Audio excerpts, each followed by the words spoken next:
अस्सलाम students. Chapter number 4 start करना है हमने, सेल साइकिल। और इससे पहले जो है हमने वो 3 चैप्टर कंप्लीट कर लिए हैं। अगर आपने वो लेक्चर देखने हैं तो आप यहाँ पे आपको जो प्ले लिस्ट है इस चैनल पे मिल जाएगी। इसके अलावा बच्चे आप वीडियो को लाइक भी लाजमी किया करें और चैनल को सब्सक्राइब भी कर दें, दोस्तों के साथ भी शेयर करें। तो सेल साइकिल के बारे में हमने इस चैप्टर में पढ़ना है। सेल साइकिल क्या है? ठीक है बच्चे, रोजाना लाखों की तादाद में सेल खराब होते हैं जिसम के, उनको रिपेयर किया जाता है, तो वो भी सेल साइकिल का ही काम है। उसके अलावा सेल बनाए जाते हैं नए, वो भी सेल साइकिल का काम है। ठीक है, जिसम की ग्रोथ होती है, आप साइज में बढ़ते हैं, आपका कद बढ़ता है, आपके ऑर्गन्स ग्रो करते हैं, तो ये नए सेल बनते हैं, तो इसीलिए होता है। तो ये जो नए सेल बनने का जो अमल है, ये क्या है सारा, ये सेल साइकिल है। ठीक है, जो सेल साइकिल है, आ, इसमें मेन चीज जो है वो सेल डिवीजन, यानी कि सेल की तकसीम। ठीक, तो जो सेल की डिवीजन है बच्चे, वो दो तरह की है। यहाँ पे बताया गया है सेल की डिवीजन को। एक है माइटोसिस, जिसमें सेल जो है वो make identical copies of them self. ठीक है, आगे आगे इन चीजों को पढ़ेंगे तो आपको सारा वाज़ह हो जाएगा। और जो मीओसिस है वो क्या है? Cell produce special cells with half the genetic material needed for reproduction. लेकिन जो मीओसिस है, वहाँ क्या होता है कि सेल एक खास किस्म की सेल पैदा करता है जो कि रिप्रोडक्शन के लिए जरूरी है। तो जो माइटोसिस है उसमें जो सेल पैदा होगा वो बिल्कुल किस जैसा होगा? अपने पेरेंट सेल जैसा होगा। तो यहाँ पे दो टर्म है ना, जो दो टर्म है वो यूज होंगी, एक पेरेंट सेल और एक डॉटर सेल। जो पेरेंट सेल है ना बच्चे, वो सेल को हम बोलेंगे जो तकसीम हो रहा होगा। ठीक है ना, जो सेल पहले से मौजूद था। और जो डॉटर सेल वो होगा जो नया सेल बनेगा। ठीक है ना, जो डिवीजन के बाद नया सेल बनेगा उसे हम डॉटर सेल बोलेंगे।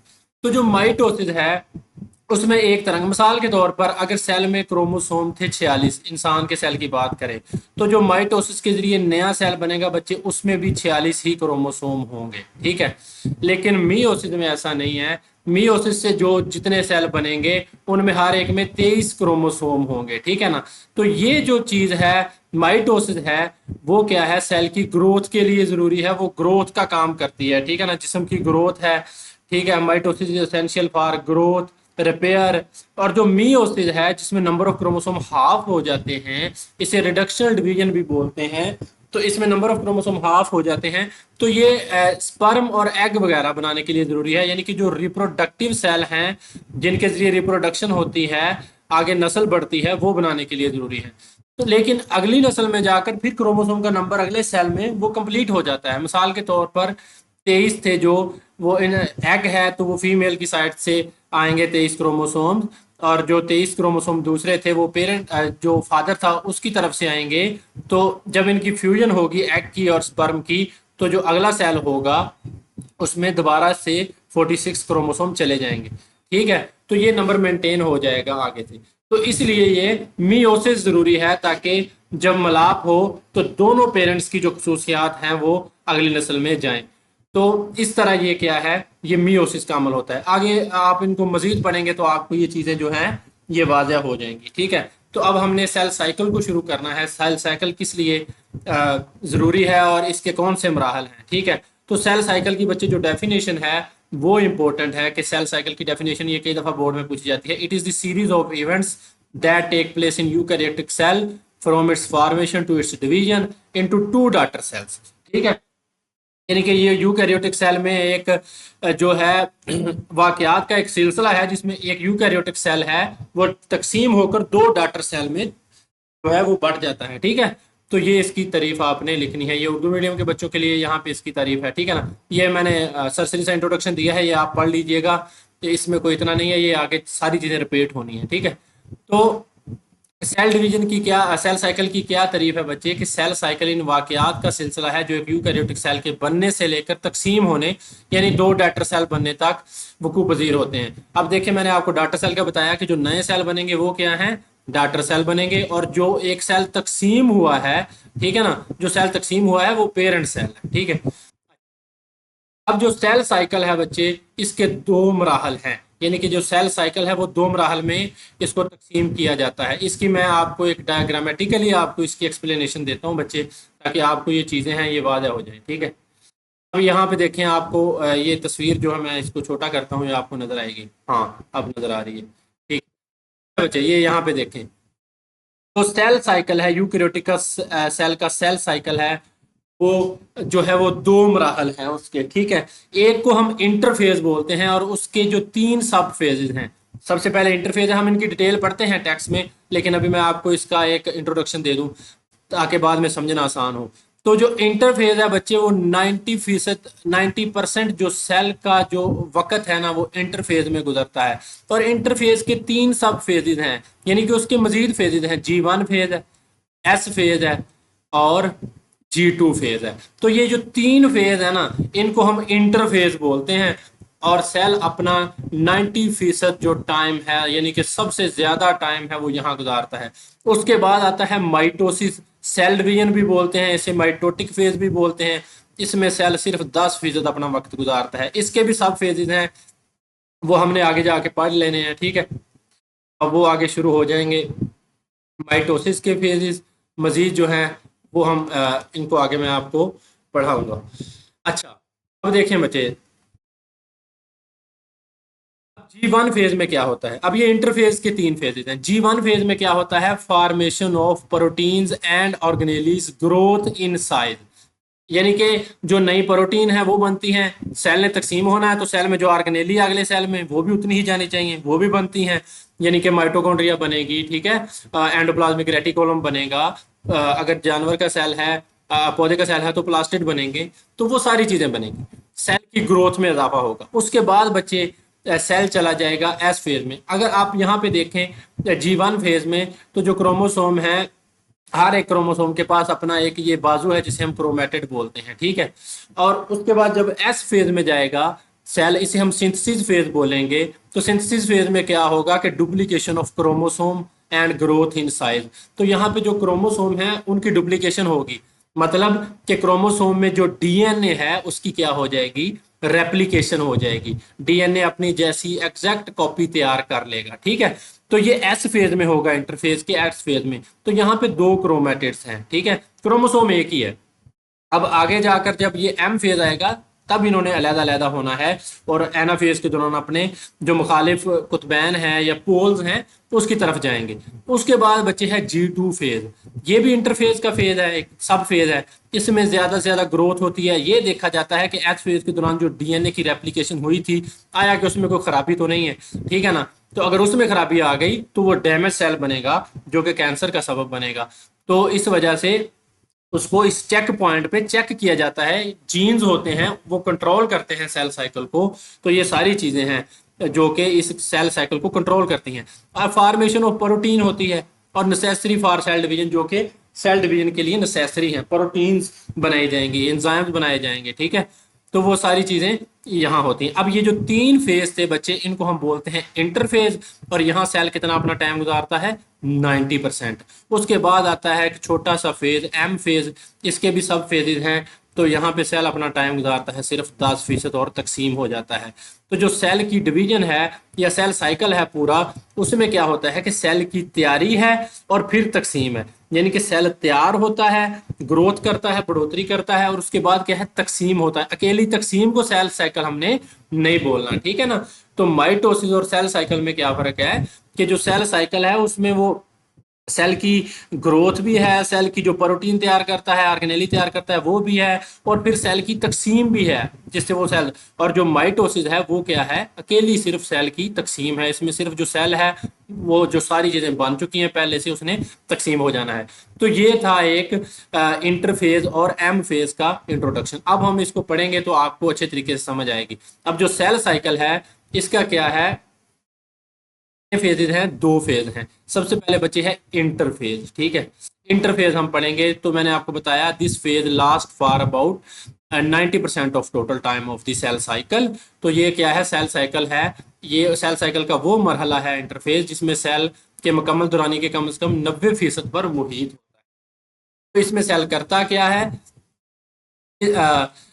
ड्यूरिंग इंटरफेज, इंटरफेज के दौरान the cell perform the life function according to its speciality and prepares itself for next division. यानी कि अपनी स्पेशलिटी के मुताबिक, अगर वो जिगर का सेल है, हेपेटोसाइट है या गुर्दे का सेल है, या जिस जिस काम के लिए वो स्पेशल है उस लिहाज से क्या करेगा, सेल अपनी स्पेशलाइजेशन के मुताबिक जिंदगी के अफाल सर अंजाम देता है और अपने आप को नई डिवीजन के लिए तैयार करता है। ठीक है, इसमें क्या होना है कि सेल ने अपने आप को तैयार करना है अगली। अब अगर मिसाल के तौर पर जिगर का सेल है तो वो सारे काम करेगा जो जिगर का सेल करता है। ठीक है, उसके अलावा अपने आप को नई डिवीजन के लिए तैयार करने के लिए प्रोटीन बनाएगा, डीएनए की रेप्लिकेशन करेगा, G1 फेज से गुजरेगा, G2 से गुजरेगा, एस फेज से गुजरेगा, G2 से गुजरेगा। तो ये सारे काम भी साथ साथ करेगा सेल, ये सारी चीजें साथ साथ कर रहा होता है। ठीक है, तो अब इंटरफेज के जो है वो मजीद 3 मराहल हैं जो कि मैंने आपको यहाँ पे बच्चे दिखाए हैं। ठीक है, अब उन मराहल की हम G1 फेज, एस फेज और G2 फेज, ये इंटरफेज के मराहल हैं, तो इनको हम पढ़ते हैं कि ये क्या है। ठीक है, अब G1 फेज, इंटरफेज का पहला मरला, इसे हम फर्स्ट गैप भी बोलते हैं। जी का मतलब है gap. It start from the end of mitosis phase, यानी कि इससे पहले जो माइटोसिस हो चुकी है ना, सेल तकसीम हो चुका है, तो ये वहां से शुरू हो जाता है। जैसे ही पहली सेल बनता है ना, समझ लें, जहां से माइटोसिस के बाद, तो फिर सेल दोबारा से ये काम स्टार्ट कर देता है, तो ये वहां से शुरू हुआ है। It is also called the growth phase. Growth phase मतलब कि इसको बढ़ोतरी का हम फेज भी बोलते हैं। यानी कि G1 फेज क्या है, माइटोसिस का मरहला शुरू होने के बाद जो है बच्चे ये स्टार्ट हो जाता है और सेल अपनी बढ़ोतरी करता है। बढ़ोतरी किस तरह करता है? During this phase cell makes proteins and organelle so its grow in size. तो मैंने यहाँ आपको बताया कि ये सेल है जो अपने ऑर्गेनेली बनाएगा और प्रोटीन बनाएगा, तो ये G1 फेज है। ठीक है, cell also make enzyme that are required for S phase and for the replication of DNA. तो अगले मरहले में क्या होनी है? एस फेज में रेप्लिकेशन होनी है, क्रोमोसोम का जो है क्रोमोसोम बनने हैं। तो एस फेज है डीएनए रेप्लिकेट करना है डीएनए ने, तो उसके लिए जो प्रोटीन होंगी, सेल डीएनए की जो नकल तैयार करनी है अगले मरहले में, उसकी रेप्लिकेशन के लिए भी सेल जो है वो एंजाइम बनाएगा। ठीक है, तो इसलिए जो सेल की जिसामत है उसमें भी इजाफा होगा। ऑर्गेनेली बन रही हैं तो जो सेल की ग्रोथ है उसका जो साइज है वो भी बढ़ेगा। ठीक है, तो ये है G1 फेज। अब है एस फेज। एस का मतलब है सिंथेसिस, यानी कि बनाना। सिंथेसिस का मतलब होता है बनाना। ड्यूरिंग दिस फेज, इस फेज में क्या होगा कि the DNA of each chromosome is replicated. जो हर क्रोमोसोम का डीएनए है बच्चे, इन क्रोमोसोम है, ये डीएनए और प्रोटीन पर आपको पता है मुश्तमिल होते हैं। इनका जो डीएनए है पड़ा हुआ, इनमें वो क्या कर जाएगा, वो रेप्लिकेट कर जाएगा, यानी कि उसकी हूबहू अपनी कॉपी तैयार कर लेगा। ठीक है, it result in the duplication of chromosomes. Each chromosome consists of two sister chromatids. ठीक है, अब हर जो क्रोमोसोम है यहाँ पे, इससे पहले अगर G1 फेज में देखें तो अभी वो तैयारी कर रहा था, अभी उसके पास एक क्रोमेटिड्स था। अब यहाँ इसके पास कितने क्रोमेटिड्स हो गए? एक ये और एक ये। यहाँ पे इस पे क्या हो गए? दो सिस्टर क्रोमेटिड्स हो गए एस फेज में, सिंथेसिस फेज में। ठीक है, तो इस फेज में क्या होगा कि हर क्रोमोसोम के डीएनए की नकल तैयार की जाएगी और इसके नतीजे में क्रोमोसोम की क्या हो जाएगी? डुप्लीकेशन हो जाएगी।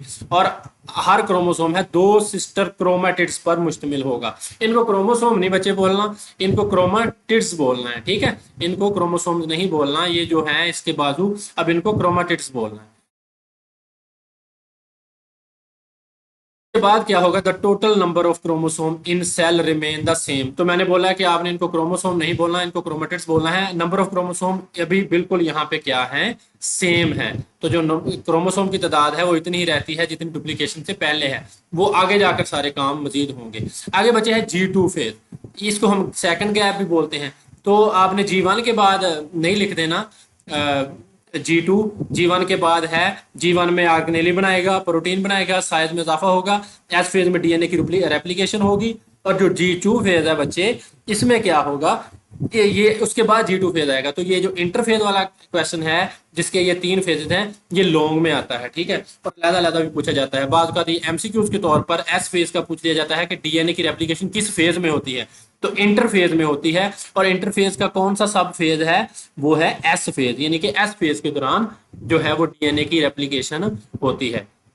अच्छा, G2 phase. In this phase the cell continue to grow and produces protein necessary for cell division. अब देखिए बच्चे, G2 फेज के बाद क्या होना है? आप गौर करें, ये G2 फेज है, इसके बाद क्या होना है? ये एम फेज स्टार्ट होना है। ठीक है, एम फेज में होनी है सेल डिवीजन, सेल की तकसीम होनी है। तो फिर G2 फेज में क्या किया जाएगा कि G2 फेज में the cell continue to grow and produce proteins necessary for cell division, यानी कि ऐसी प्रोटीन बनाएगा जो नेसेसरी होंगी, जरूरी होंगी सेल डिवीजन के लिए, इस फेज के लिए, ठीक है ना। इस फेज के लिए जो जरूरी होंगी प्रोटीन वो सेल बनाएगा G2 फेज में। The cell checks for any DNA damage that may have occur during replication and makes necessary repairs. अब सेल यहाँ पे बच्चे बहुत सारी चेक पॉइंट मौजूद हैं जहाँ पे अब देखें एस फेज में डीएनए की रेप्लिकेशन हुई है तो G2 फेज की चेक पॉइंट होगी, यहाँ पर इसको चेक किया जाएगा कि आया कि डीएनए की जो रेप्लिकेशन हुई है उसमें कोई खराबी तो नहीं है। अगर कोई खराबी हो गई तो वो आगे जाकर खराब सेल बनेंगे, ठीक है, तो उसको भी चेक किया जाता है। It also begins to recognise its content preparation for mitosis, तो माइटोसिस के लिए जो कंटेंट है वो अपने उनको भी तरतीब देगा। तो G2 फेज में क्या हो गया कि सेल अपनी नशोनुमा भी जारी रखता है और जो अगला फेज आना है माइटोसिस का उसके लिए प्रोटीन तैयार करता है। सेल डीएनए में किसी भी मुमकिन खराबी की जांच करता है और जो कि नकल के दौरान यानी कि रेप्लिकेशन के दौरान डीएनए की रेप्लिकेशन के दौरान हुई होगी, यहाँ नकल से मुराद डीएनए की रेप्लिकेशन है, और जरूरी मरम्मत करता है। तो ये सारी चीजें माइटोसिस की तैयारी के लिए जरूरी है जिनको सेल दोबारा तरतीब देता है। तो ये थे बच्चे 3 फेज इंटरफेस के, ठीक है। तो ये इंटरफेस के क्या थे, 3 फेज थे G1 फेज, एस फेज और G2 फेज। ये इंपॉर्टेंट लॉन्ग क्वेश्चन है, अगर आपको आ जाए तो आपने इंटरफेस की तारीफ लिखनी है कि सेल साइकिल की तारीफ लिखनी है, और इंटरफेस की लिखनी है कि ये वो मरहला है जिसमें सेल है जो अपना 90% जो है अपना वो टाइम यहाँ पे गुजारता है, और इसके 3 मराहल हैं और आपने ये तीनों पे नोट लिख देना है, और इस तरह ये आपने डायग्राम बना देनी है, ठीक है, जिसमें आपने साइकिल की सूरत में, अगर ये आपको पूरे सेल साइकिल की डायग्राम पूछे तो फिर आप बनाइएगा, वरना आप वैसे भी लिख सकते हैं उनके जो है हेडिंग की सूरत में मार्कर से, ठीक है। तो ये था बच्चे इंटरफेज। अब बाज़ औक़ात ये होता है कि ये सारे फेज तो हमने पढ़ लिए हैं, एक और भी फेज बयान किया जाता है। अब देखें यहाँ से G1 फेज, एस फेज है, G2 फेज है। G2 फेज के बाद क्या होगा, सेल माइटोसिस में चला जाएगा, यानी कि सेल की तकसीम हो जाएगी। बाज़ औक़ात ये फेज नहीं भी होते, बाज़ औक़ात बच्चे ऐसा होता है, अगर हम पढ़ें after interphase the cell enters the division phase. Interphase के दौरान क्या होता है, इंटरफेस के बाद क्या होता है, यानी कि जो 3 फेजेस हमने पढ़े हैं उनके बाद क्या होता है कि जो सेल है वो डिवीजन फेज के लिए तैयार होता है, यानी कि एम फेज के लिए, माइटोसिस के लिए, जहां सेल ने 10% अपना वक्त गुजारना है। And divides into 2 daughter cells, और यहाँ पे जाकर सेल क्या हो जाता है बच्चे, तकसीम हो जाता है, यानी कि इन 3 फेज से गुजर कर यहाँ आया और यहाँ आकर क्या हो गया, सेल तकसीम हो गया, ठीक है ना। अच्छा, एक जो है the events of cell cycle are controlled by special genes, all phases occur in sequence, यानी कि जो सारे जो मराहल हैं, ये सारे ये वाकयात हैं वो जीन से कंट्रोल किए जाते हैं ताकि किसी किस्म की कोई खराबी ना पैदा हो, ठीक है। तो ये डायग्राम मैंने इंग्लिश में समझाई है, ये उर्दू में भी बिल्कुल सेम ही है बच्चे, ठीक है। आप यहाँ से इसको पढ़ सकते हैं। इंटरफेज के बाद सेल है जो अपनी डिवीजन फेज में दाखिल होता है और 2 डॉटर सेल में तकसीम होता है, और जो मखसूस जीन्स होते हैं वो सेल साइकिल के तमाम मराहल को कंट्रोल करते हैं, और ये सारा काम एक तरतीब से होता है, मतलब कि जो पहले G1 फेज आएगा, फिर सिंथेसिस आएगा, फिर G2 आएगा, फिर अच्छा। अब देखिए, अगर एक बच्चे G0 फेज बयान किया जाता है, जिसे हम G0 फेज भी बोलते हैं, क्या बोलते हैं, G0 फेज, इसको हम पढ़ते हैं। Many cells stop dividing are and start performing their specific function. बाज़ औक़ात ये होता है, हम तो पीछे पढ़ के आए ना कि वो सेल तकसीम हो रहा है, लेकिन उसने कहा कि बाज़ औक़ात क्या होता है कि सेल है वो तकसीम होना बंद हो जाता है, ठीक है ना। कई सेल तकसीम होना रोक लेते हैं और मखसूस अफ़ाल सर अंजाम देते हैं, ठीक है। तो उस this phase is called G0 phase. अब G0 फेज की जो डेफिनेशन है ये बड़ी इंपॉर्टेंट है बच्चे, ये बोर्ड में कई दफा पूछी गई कि G0 फेज क्या है। तो G0 फेज में क्या होता है कि सेल क्या है, डिवाइड होना बंद कर देता है, लेकिन अपना कोई खास काम है वो करना शुरू कर देता है, तो इसको हम कहते हैं G0 फेज, यानी कि सेल G0 फेज में है, सेल तकसीम नहीं हो रहा। सेल को हम G1 फेज में, एस फेज में या G2 फेज में या एम फेज में तब बोलेंगे जब वो तकसीम हो रहा होगा, जब वो सेल साइकिल का हिस्सा होगा। जब वो सेल साइकिल का हिस्सा नहीं है तो अब हम उसको G1 या एस या एम फेज या G2 फेज में नहीं बोलेंगे, उसको हम G0 फेज में बोलेंगे, ठीक है ना। मैनी सेल्स, अब मिसाल दी गई है, many cells for example neurons, दिमाग के सेल हैं। अब आपने पढ़ा है इनके बारे में, न्यूरॉन का स्ट्रक्चर भी पढ़ा है सेल वाले चैप्टर में। ये remain in G0 phase for indefinite period, ठीक है। अब ये जो न्यूरॉन है सेल साइकिल में, इस मरहले को जी नोट फेज कहते हैं। बहुत से सेल न्यूरॉन इस मरहले में गैर मुअय्यन अरसा तक रहते हैं, यानी कि कोई नहीं पता कि इन्होंने कितनी देर रहना है। ठीक है। some cells like the cells of liver and kidney, जिगर के सेल, ठीक है, इन्हें हम हेपेटोसाइट बोलते हैं। और गुर्दे के cell remain in G naught phase temporarily, ठीक है ना, ये आर्जी तौर पर जी नोट फेज में जा सकते हैं, यानी कि गुर्दे के सेल और जिगर के सेल भी आर्जी तौर पर जा सकते हैं। उसके अलावा other cells like epithelial cell do not enter G naught phase and continue to divide throughout the life. लेकिन जो एपिथेलियल सेल हैं वो कभी भी जी नोट फेज में नहीं जाते, ठीक है, वो हमेशा क्या होते हैं, तकसीम होते रहते हैं, यानी कि उनकी जिंदगी में इंटरफेज आता रहता है जिसमें G1 फेज है, एस फेज है, G2 फेज है, एम फेज है, वो आता रहता है, लेकिन वो कभी भी जी नोट फेज में नहीं जाते। तो आपने ये मिसालें देनी है बच्चे। जी नोट फेज है कि सेल तकसीम होना रोक लेता है अपने आप को और खास किस्म के काम सर अंजाम देता है, तो सेल साइकिल के इस मरहले को हम क्या कहेंगे, जी नोट फेज कहेंगे। और उसकी मिसाल न्यूरॉन है कि वो इनडेफिनेट गैर मुय्यना मुद्दत के लिए चले जाते हैं जी नोट फेज में। और जिगर और गुर्दे के सेल हैं वो भी आर्जी तौर पर जी नोट फेज में जाएंगे, लेकिन जो एपिथेलियल सेल हैं वो कभी भी जी नोट फेज में नहीं जाएंगे, वो तमाम उम्र तकसीम होते रहेंगे। तो ये था जी नोट फेज, एक एक्सेप्शनल केस। ठीक है। तो बच्चे इन चीज़ों के बारे में आपने पढ़ लिया। अब यहाँ पे आप टेबल देखें, मैंने डायग्राम से भी वाज़ा कर दिया। तो अब यहाँ पे आप main phases of eukaryotic cell cycle आपने देखने हैं। ठीक है। तो यहाँ पे हमने ये जो फेजेस है ना बच्चे, यहाँ आएगा हमने इंटरफेज और उसके यहाँ पर ये हमने सारे स्टडी कर लिए हैं। ठीक है। तो ये यानी कि हमने 90% जो सेल की तकसीम का मरहला था, जो सेल गुजारता है टाइम, हमने वो स्टडी कर लिया है। ठीक है। यानी कि यहाँ से और आगे जो आएंगे ये वाले यहाँ तक हमने कर लिया है। ठीक है। अब हम इनको एक दफा रिवाइज कर लेते हैं। इंटरफेस क्या है, the cell prepare for cell division and go through growth in size and DNA replication. यानी कि सेल क्या करता है कि इसमें अपनी तकसीम की तैयारी करता है और जिसामत में बढ़ता है, सेल के डीएनए की रेप्लिकेशन होती है। अब रेप्लिकेशन किस मरहले में होती है, एस फेज में होती है। ठीक है। अब आपको पता है कि एस फेज में ही रेप्लिकेशन होनी है। अब इस इंटरफेज के भी मजीद जो हैं वो 3 फेजेज हैं बच्चे। ठीक है ना, ये G2 फेज तक, gap 1, cell grow in size and carries out normal function, it prepare for DNA replication. तो ये मैंने आपको बता दिया। सिंथेसिस फेज है, सेल में क्या होगी, सिंथेसिस होगी, डीएनए की रेप्लिकेशन होगी, सेल अपनी एग्जैक्ट कापियां बनाएगा जेनेटिक मटेरियल की, यानी कि डीएनए की, क्रोमोसोम्स की। तो गैप 2 फेज है, इसमें क्या करेगा सेल, ये करेगा कि जो सेल डिवीजन के लिए, यानी कि इस फेज के लिए जितनी भी तैयारियां थी, आया कि वो कंप्लीट हुई हैं या नहीं हुई हैं, और पिछले मरहले से जो सेल डिवीजन होकर डीएनए की रेप्लिकेशन होकर आ रही है उसमें कोई खराबी तो नहीं आई, तो वो भी सारी चीजें यहाँ पे चेक की जाएंगी। तो इंटरफेज में क्या है, G1 मरहला है, सेल जिसामत में बढ़ेगा, ऑर्गेनेली बनाएगा और डीएनए की रेप्लिकेशन की तैयारी करेगा। ठीक है ना, यहाँ पे तैयारी करता है। और जो डीएनए की रेप्लिकेशन है वो एस मरहले में होती है, यानी कि एस फेज में, सिंथेसिस फेज में, जिसमें जीनयाती मवाद है, यानी कि डीएनए और क्रोमोसोम है, उनकी ऐन नकल तैयार की जाती है। देखें बच्चे बच्चे कंफ्यूज हो जाते हैं, उनसे पूछा जाता है कि डीएनए की जो तैयारी है, रेप्लिकेशन है, वो किस मरहले में की जाती है। तो आपसे अगर पूछा जाए तो आपने कहना कि एस फेज में की जाती है। अगर पूछा जाए कि रेप्लिकेशन किस मरहले में की जाती है, तो वो एस मरहले में की जाती है।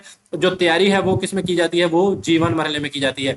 तो ये कंसेप्चुअल क्वेश्चन है, ये आपको अच्छे तरीके से आना चाहिए। उसके बाद बच्चे G2 फेज मैंने आपको बताया कि सेल मजीद नशोनुमा करता है, बात को यकीनी बनाता है कि तकसीम के लिए तमाम तैयारियां मुकम्मल हो चुकी हैं या नहीं। उसके बाद मैंने आपको एक एक्सेप्शनल केस बताया कि बाज़ औक़ात G0 फेज में भी चला जाता है सेल, यानी कि सेल क्या है, डिवीजन को, इस सारे प्रोसेस को क्या करता है, बाईपास करता है, यानी कि इससे निकलता है, अगले मरहले में नहीं जाता, या इन सारा जो प्रोसेस है तकसीम का इसको रोक देता है। The cell exit the cell cycle and stop dividing, यानी कि सेल इस सेल साइकिल से निकलता है, अपने आप को निकालता है और तकसीम होना बंद कर देता है। And open to carry out specialised function, not cell all cell enter in this phase.